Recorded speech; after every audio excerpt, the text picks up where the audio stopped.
definitely have a marine kingdom. Okay.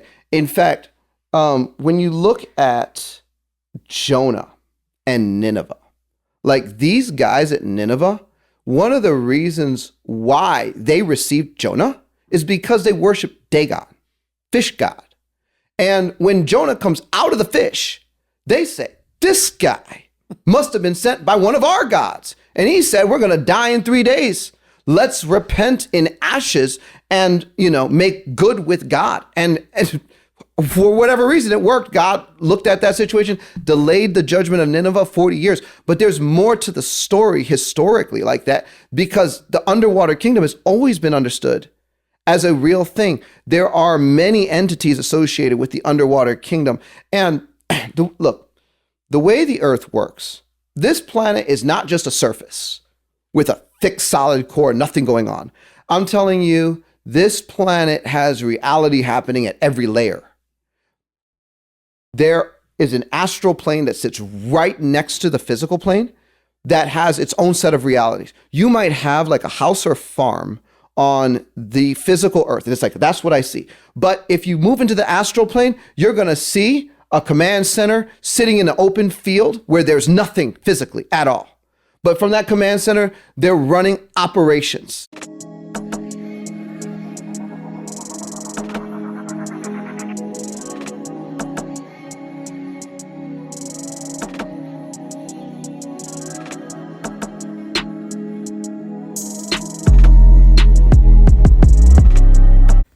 Hey, what is going on with y'all, man?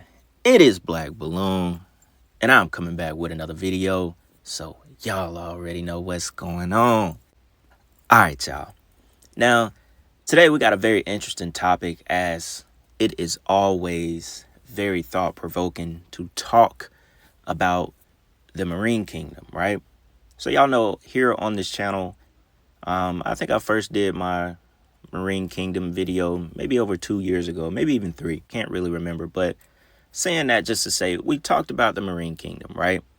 I also feel like it's a topic that should be touched on, every now and then, because it really has a lot of influence on our world and the spiritual battles that we all face every single day, whether we know it or not, which a lot of people don't actually know it, right? So I had this podcast channel recommended to me on YouTube, and I'd been like straying away, and it just kept popping up on my page. So I was like, all right, I get it, YouTube. Watch the video. Cool. So I watched the channel, and we're basically going to react to 2 clips from the interview. One is about the Marine Kingdom, and the other is about cloning. Now, I'm going to save that one for another video, because I didn't want to mix the two, because it's like a lot to take in for people who haven't really heard the information or dig too much into the knowledge about, underwater kingdoms, air kingdoms, land kingdoms of the demonic realm, basically, right? So I figured, why not? We'll go ahead and react to the first clip about the Marine Kingdom. Very thought-provoking, very interesting. And it actually leads into shape-shifting. It actually leads into cloning. And it's a very, very interesting discussion. The guy that they have on their podcast, very knowledgeable, and, spoke of things in cloning that I myself haven't heard many people discuss it in that way, right? So I can't wait to get to, the thick of this topic. We're going to watch the clip, and I have a very interesting article that we have to read from that goes into more detail of the influence from the Marine Kingdom and the spirits and the entities that reside in the sea. Very, very important stuff, y'all. And it's definitely, like I said, a topic that should be brought up every now and then as a reminder of what we actually deal with in the spiritual realm or the demonic realm. Because yes, there is a whole nother world that resides in the seas, and it's been known for a very long time. A lot of people are very aware of this information, and I know, y'all are aware of this stuff, but to hear different people talk about it, give their opinions, it just, it's like a grim reminder that the spiritual world is, man, it's like a lot more real than the actual physical world that we live, see, touch, breathe, and experience. It really makes you think about a lot of stuff. So with that being said, y'all, we're gonna jump right into the clip, and we will come back and talk about it some more. All right, check this out. All right. So we'll just do a deep dive. Great. Number one, you talk about the devil being the prince of the power of the air. There's definitely an air kingdom. A lot of activity in the atmosphere. There is an underground kingdom. There's all kinds of activity going on underground. We talked a little bit about this last time, but you do have certain groups, including like reptilians. You have bases that are definitely have other life forms in it that is not human. Things that have been reported to me include what are described as alien greys, include what are described as mantis type beings. You do have the kingdom that goes deeper than that in the hollow earth. This includes all kinds of activity, including Nephilim. Actual giants have been reported to me that live down there. Whole civilizations, corporations. I mean, it's unbelievable. And you have the underwater kingdoms. Now, you have, and this is how it's been explained to me, you have different underwater kingdoms in different areas of the world. You have different underwater cities. One of the things that has been explained to me is that many of the surface cities that are on the coasts, you will have underwater cities that correspond to the cities on the surface. This is especially true around the coast of Africa. Definitely true in like some of the Caribbean islands, including there's two major underwater spirit cities off of the coast of Haiti, and definitely off of the coast of California. There are underwater cities, like legit physical places. Yeah, with people or just spirits? Both.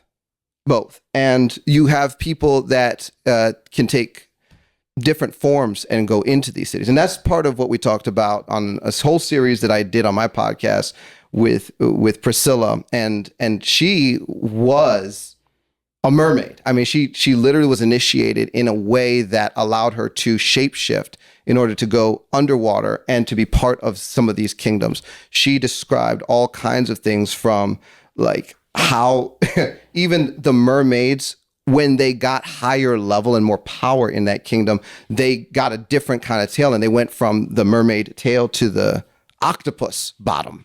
And how she had different forms. So like if you went to Arctic waters, you had like blubber on the Now we're mermaid. In the deep end, bro.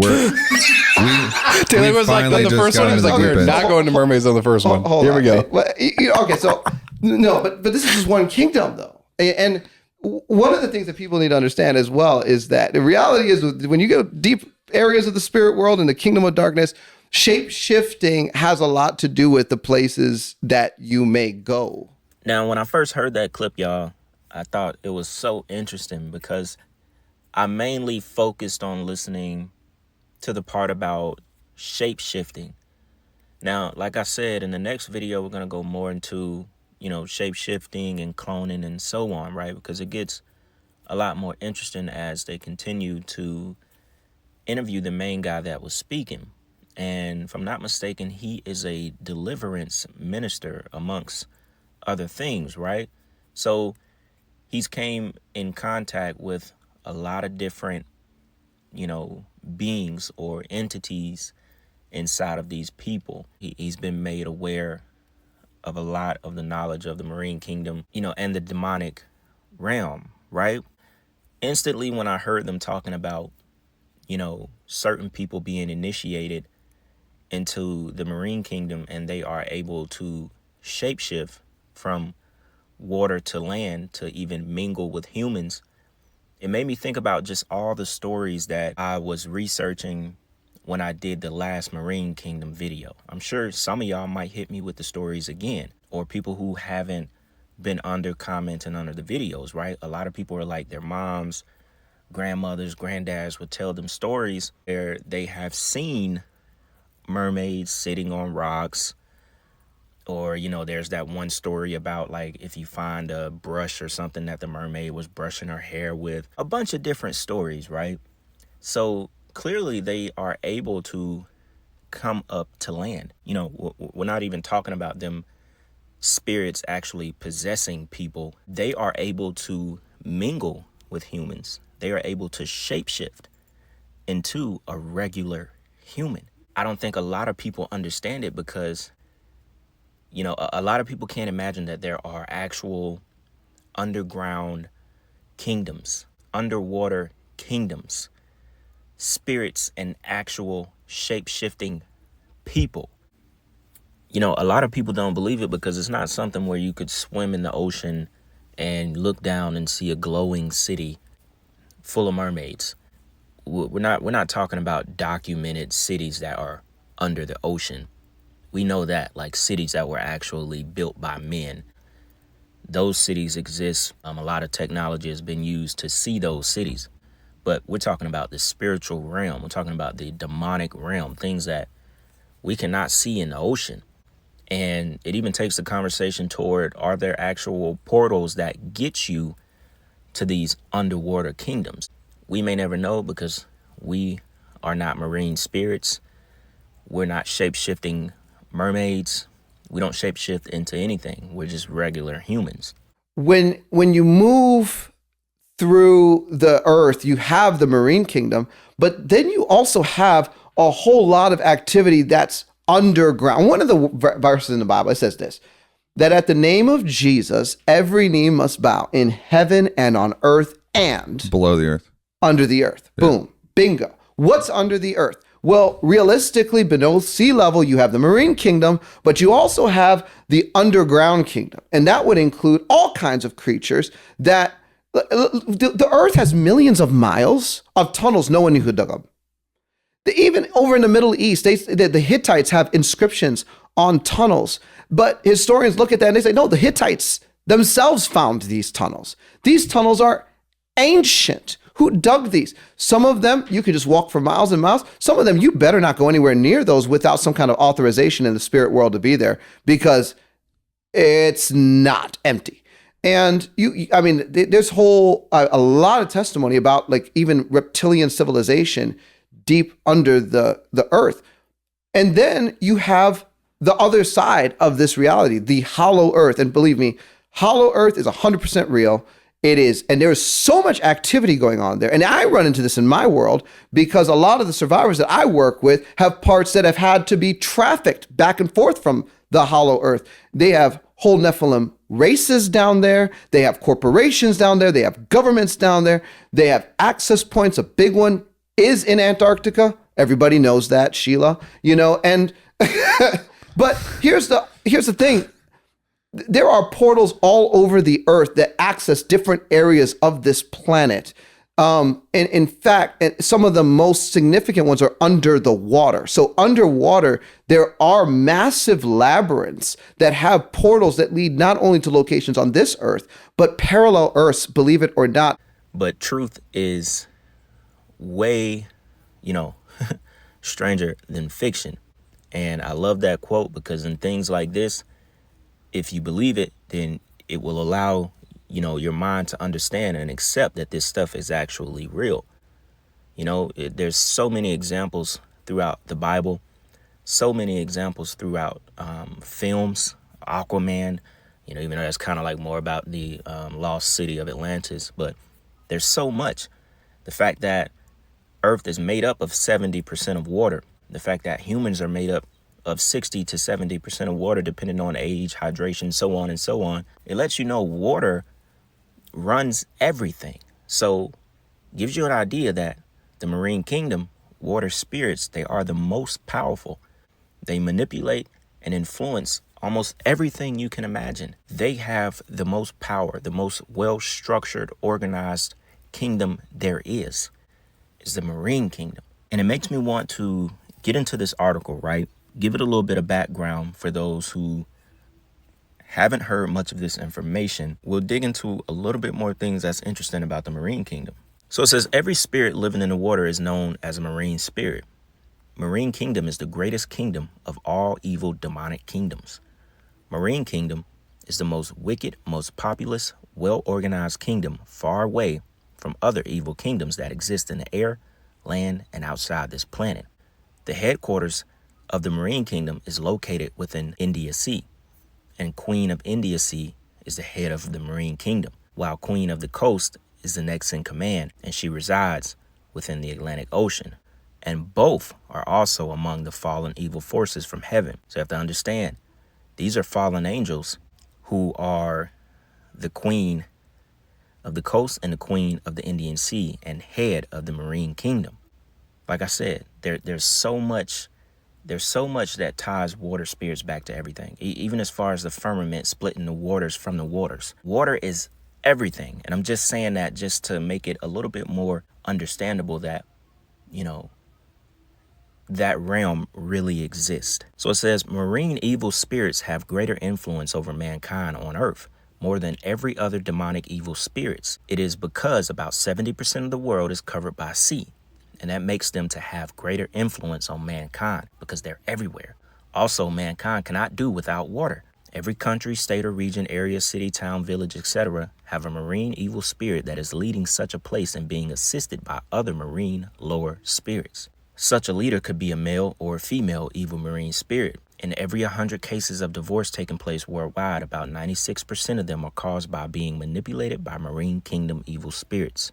Marine Kingdom are also responsible for the following problems affecting mankind: accidents, shortage of blood in one's body, bankruptcy, sudden loss of businesses, sudden death, chronic spinsterhood, bachelorhood, sudden loss of pregnancy. Marine evil forces also seize people means of livelihood by storing them spiritually in their spiritual banks/prisons within the Marine Kingdom. While the physical end result would be bad for such people as their means of livelihood would begin to fall or decline physically, Marine Kingdom evil forces also have the ability to cage some careless people spirits within their kingdom, especially ministers of God, in order for such a person to not be able to perform well in worshiping God or rendering assistance to the children of God. Now, it also says Marine Kingdom also has a special squad within her kingdom. It is known as serpentary spirits, and the head of snakes within the Marine Kingdom worldwide is known as satanic. Serpentary spirits specialize in swallowing finances, glories, stars, causing marriage separation, divorces spiritually, etc., living in one's body spiritually, and thereby causing sickness and diseases. And you can get contact of these evil spirits by parental idolatry dedications and covenants, through direct worshiping of idols, transference of unholy spirits from one parents, especially mothers, even when in the womb, transference of unholy spirits through sex with their agents, also through fornication, adultery, bestiality, incest, and other sex perversion acts, direct initiation from any marine human agents through food, money, sex, personal effects, contacts, or borrowing or sharing things together, idol worshiping, and seeking help from where there is no help. Now, there's a couple of stories I want to read to end this article off, right? It says in 1990, a newspaper carried the story of some Russian scientists who caught a creature that was half human, half fish in the Sea of Cuba. It told them that it was from a city inside the sea and begged them seriously to be allowed to go. They promised to let it go if it told them a little bit about where it came from. It told them that it lived inside the water and occasionally came among human beings, mixed with them to pollute their lives. It then asked them to let it go, but they refused, and it told them that great misfortune and irreparable calamity would befall Russia if they insisted on keeping it. These are the types of creatures we're talking about. Some time ago by the beach, a man saw a lot of people, men and women, dancing, but as he moved close to them, they ran away. He wondered why they were all running away. He also noticed that they were wearing the same kind of clothes. He ran after them but could not catch up with them. When he looked back, he saw one of the women was left behind. He seized her clothes and she begged him to release him, but he refused. Instead, he asked her to marry him. The woman agreed and he took her home. The man hid the cloth where the woman would not find it. They started living together and had 2 children. One day, one of the children saw where he had hid the clothes and brought them out. Immediately, the woman saw it. She quickly put it on and ran towards the beach and disappeared from there. When the man came back from work, the children told him what had happened, and he ran to the beach, but he could not find her. These are the creatures we're talking about. So it seems like whatever kind of cloth or something that being was wearing kept her in her form of being able to shapeshift back into the waters. Without that cloth or clothing, she was basically stuck on land as a human. That's what I'm gathering from that story. It's just very interesting to read, because these are very similar stories that a lot of people have told that happens on beaches or the ocean. You know, you hear a lot of this stuff. All right, y'all. So I think we'll go ahead and end this video right here. Very interesting topic. Of course, there's always more to be talked about from this topic. If I sound like I'm slurring, I just came from the dentist. It's kind of bad timing as far as having to finish this video. Truth, like I said, man, truth is way stranger than fiction. You have to realize they don't get movies and shows just out of thin air. Remember, we can't imagine things that we've never seen before. The brain is not able to imagine something you have never seen or never heard. You know, everything is rotated. You've never said anything that anyone else hasn't said or thought of. And it's the same with the things that we create, we imagine, the movies and shows. It all comes from actual history or the unknown and mysteries of this world. So I just want you to remember that. Actual reality is way more stranger than fiction, y'all. Things that we can make up. This world, the unknown, the, underground kingdom, the underwater kingdoms, air kingdoms, it is unimaginable. The depths of the world that we live in, the spiritual realm, is more active than our physical realm. We only experience what we are allowed to experience. We wouldn't be able to imagine what's on the other side. And I feel confident about that. So yeah, y'all, we'll be right back with the cloning video, and it's gonna include more from the podcast. They have very interesting videos. I will link their page in the description. Definitely, if y'all want to go check them out. So with that being said, it's Black Balloon, and I'm going to see y'all soon. I'm out.